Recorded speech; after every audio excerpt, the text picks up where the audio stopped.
관리비에 포함된 아파트 단체 화재보험, 혹시 그것만 믿고 계신가요? 아니면 내 생일이 딱 반년만 지나도 보험료가 확 오를 수 있다는 사실 알고 되셨어요? 오늘 저희가요, 청취자께서 직접 보내주신 10개의 최신 보험 관련 기사 묶음을 가지고 아주 깊게 한번 파고 들어볼 겁니다. 단순히 기사를 하나씩 나열하는 게 아니고요. 이 정보들 사이에 숨어있는 그 연결고리. 그래서 내 돈을 지키기 위해 지금 당장 뭘 해야 하는지 그 핵심을 쏙쏙 뽑아내는 게 오늘의 목표입니다. 맞습니다. 보내주신 자료들을 쭉 보니까요.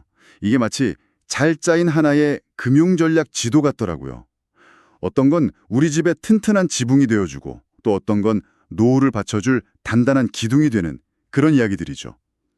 오늘은 청취자님의 관점에서 가장 중요한 뉴스가 뭘지 그 우선순위를 정해서 지도의 숨은 의미를 함께 읽어보겠습니다. 좋습니다. 그럼 가장 먼저 피부에 와닿는 이야기부터 시작해보죠. 보내주신 기사 중에 아파트 화재보험 얘기가 있었는데 저 이거 읽고 좀 섬뜩했어요. 대부분 관리비에 포함된 그 단체보험 하나면 끝 이렇게 생각하잖아요. 그렇죠. 다들 그렇게 생각하시죠. 그런데 기사를 보니까 막상 불이 나면 우리 집 가전제품이나 가구는 하나도 보상을 못 받고 심지어 이웃집에 불이 옮겨붙으면 그 배상 책임까지 전부 제가 져야 할 수도 있다는 거더라고요. 바로 그 배상 책임의 핵심입니다. 이걸 쉽게 비유하자면 우리 집 세탁기가 터져서 아랫집 천장을 물바다로 만든 상황이랑 똑같아요. 우리 집 바닥만 닦는다고 안 끝나죠. 아랫집 도배, 장판 비용까지 전부 물어줘야 하잖아요. 화재는 그 규모가 비교도 안 될 만큼 커질 수 있다는 게 문제고요.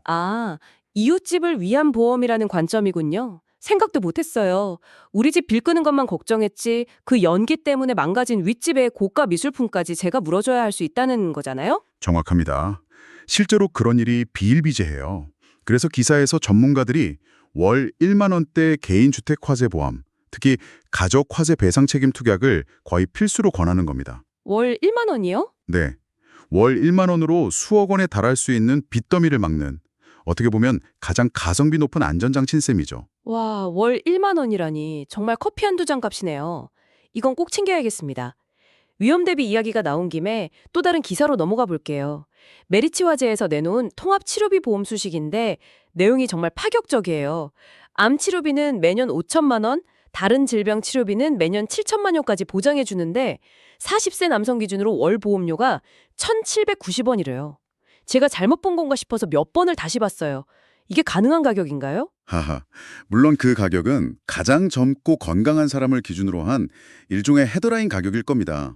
하지만 중요한 건 그 가격 자체가 아니라 이 상품이 보여주는 보험 시장의 패러다임 변화예요. 패러다임 변화요? 네. 과거의 건강보험은 암 진단 시 1억 원처럼 큰 돈을 한 번에 받는 진단비 중심이었어요.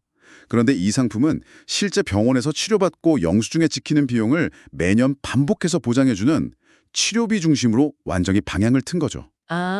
그러니까 목돈을 한 번 주고 끝내는 게 아니라 치료받는 내내 계속해서 지원해주는 방식이라는 거군요. 맞습니다. 진단비와 치료비를 하나로 묶어서 불필요한 부분은 덜어내고 보험료를 획기적으로 낮춘 겁니다. 특히 고가의 진단비 보험이 부담스러웠던 젊은 층을 겨냥한 가성비 전략이죠. 소액으로 핵심적인 치료비 위험을 막는다? 이런 완전히 새로운 접근 방식이 시장에 등장했다는 신호로 읽으시면 됩니다. 확실히 보험도 시대에 따라 계속 진화하는군요. 이런 치료비 이야기는 보내주신 자료에 있던 유명인들의 투병 사례와도 연결되는 것 같아요.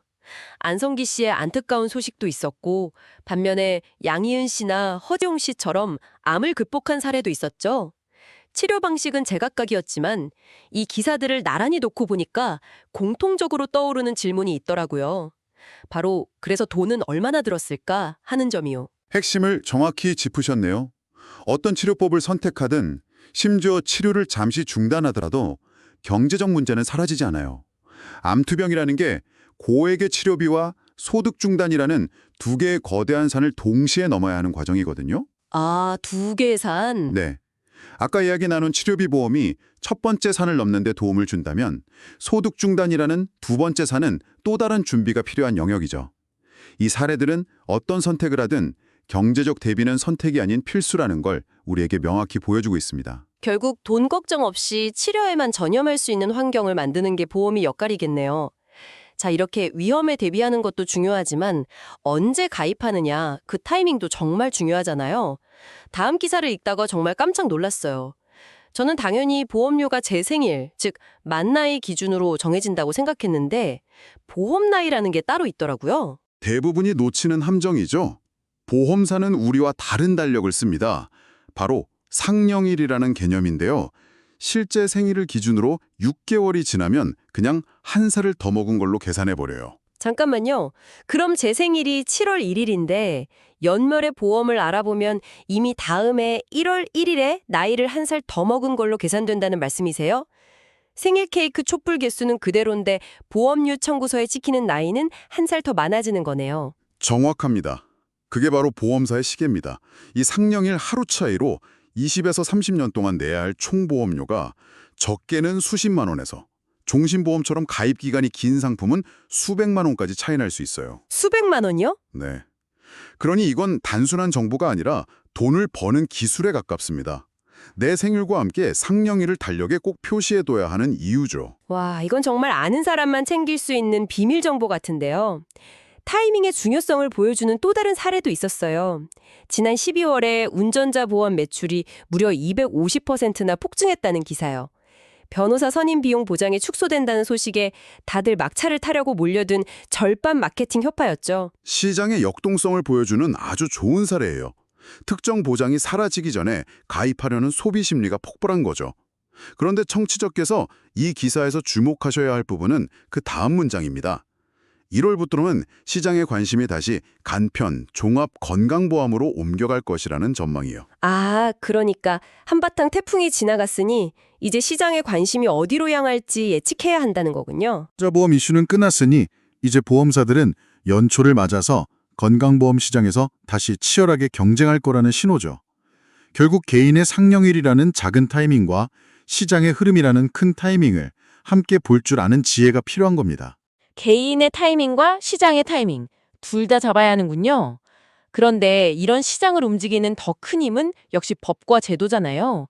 마침 보내주신 기사 중에 돌봄통합지원법이라는 우리 노후 생활을 근본적으로 바꿀 수 있는 이야기가 있더라고요.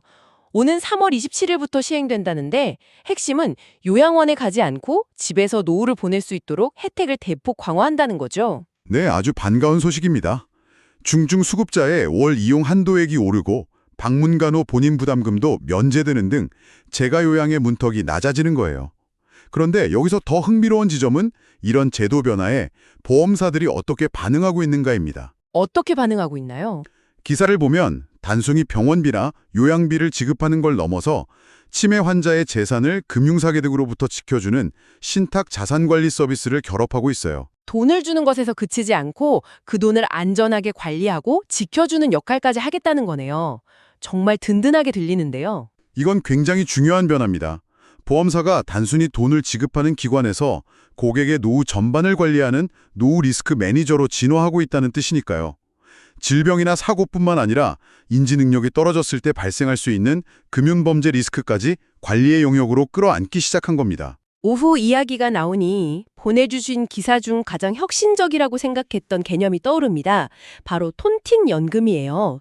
솔직히 내가 낸 돈보다 연금을 적게 받으면 어떡하지? 이런 불만이 항상 있었는데 이걸 해결할 대안으로 제시돼 있더라고요. 일찍 사망한 가입자의 돈을 오래 살아있는 가입자에게 몰아주는 방식이라고요? 네, 아주 영리한 아이디어죠. 기대 수명이 길어지면서 이제는 일찍 죽을 위험보다 너무 오래 살 위험, 즉 장수 리스크가 더 커졌잖아요. 이 톤틴 연금은 그 장수 리스크에 대한 하나의 해결책이 될 수 있습니다.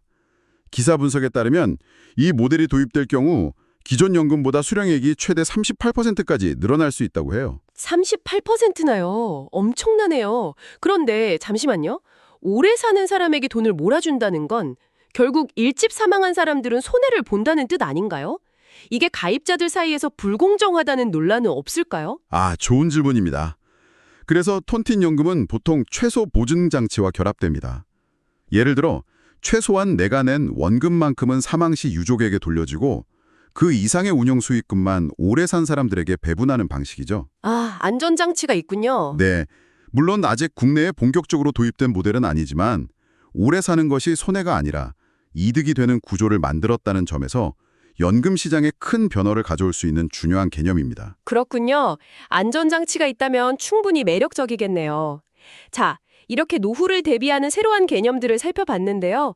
청취자님의 자료 묶음에서 이 두 기사가 나란히 있는 게 흥미로웠어요. 하나는 180억을 상속받은 40대 자산가가 30억을 최저보증 변액연금에 넣었다는 이야기고, 다른 하나는 우리나라 국민의 노후 준비 점수가 100점 만점에 52.7점이라는 기사였어요. 극과 극의 상황이잖아요. 사례를 보죠. 그는 왜 30억이라는 큰 돈을 보험 상품에 넣었을까요? 이건 보험을 자산 방어 수단으로 활용하는 전형적인 예입니다.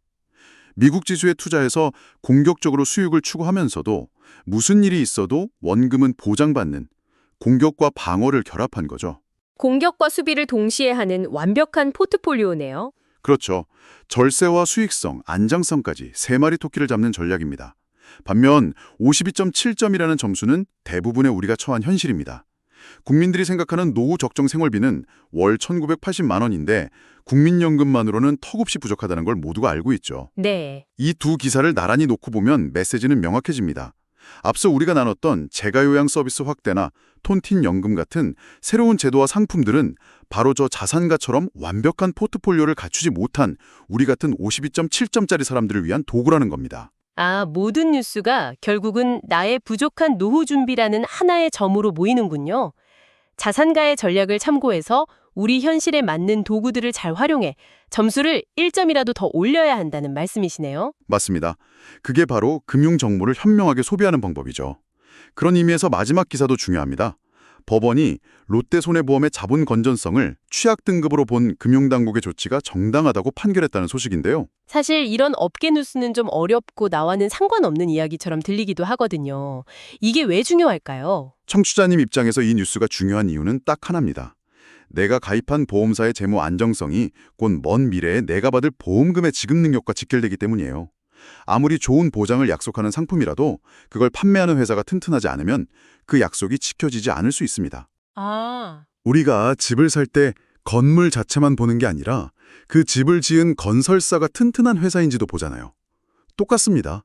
상품의 내용만큼 회사의 재무 건전성도 중요한 체크포인트라는 걸 알려주는 뉴스죠. 그렇군요. 내가 살 집을 짓는 건설사의 신용도를 확인하는 것과 같다. 비유가 확실히 와닿네요. 알겠습니다. 오늘 정말 많은 이야기를 나눴는데 한번 정리해 볼까요? 청취자께서 보내주신 기사들을 쭉 꿰어보니 보험에 대한 접근법 자체가 완전히 달라져야 한다는 생각이 들어요. 단순히 어떤 상품에 가입할까를 넘어서 내 생일 6개월 전을 놓치지 않고 언제 가입할지 타이밍을 재고 관리비 명세서 뒤에 숨은 빈틈을 찾아내 채우고 길어진 노후라는 상황 자체를 어떻게 방어하고 관리할지 고민하는 훨씬 더 전략적인 접근이 필요해진 것 같아요. 동감입니다. 처음에 우리가 보험을 집 짓기에 비유했었죠? 네, 맞아요. 오늘 우리는 지붕에 구멍이 없는지 꼼꼼히 점검했고 100년의 세월을 버텨줄 견고한 기둥을 세우는 새로운 기술도 살펴봤습니다. 그리고 그 집을 관리해줄 든든한 집사의 등장까지 목격했고요. 정말 완벽한 비유인데요. 결국 모든 뉴스는 하나의 방향을 가리키고 있어요. 과거의 보험이 갑작스러운 사고나 질병 같은 예기치 못한 사건에 대비하는 소극적인 수단이었다면 현재의 보험은 길어진 수명과 불확실한 경제라는 거대한 상황 자체를 관리하는 적극적인 금융도구로 진화하고 있다는 겁니다. 오늘 우리는 주리던이나 화재로부터 자산을 지키는 법을 이야기했습니다. 하지만 톤틴 연금이나 자산 신탁 같은 개념은 우리에게 새로운 질문을 던지는 것 같아요. 100세 시대에 우리에게 닥칠 가장 큰 위험은 어쩌면 너무 일찍 세상을 떠나는 것이 아니라 준비한 돈보다 더 오래 살아남는 것일지도 모른다는 생각 말이죠. 오늘 이야기를 들으신 후 청취자님의 금융의 집에서 가장 보강이 시급하다고 느껴지는 부분은 어디인가요?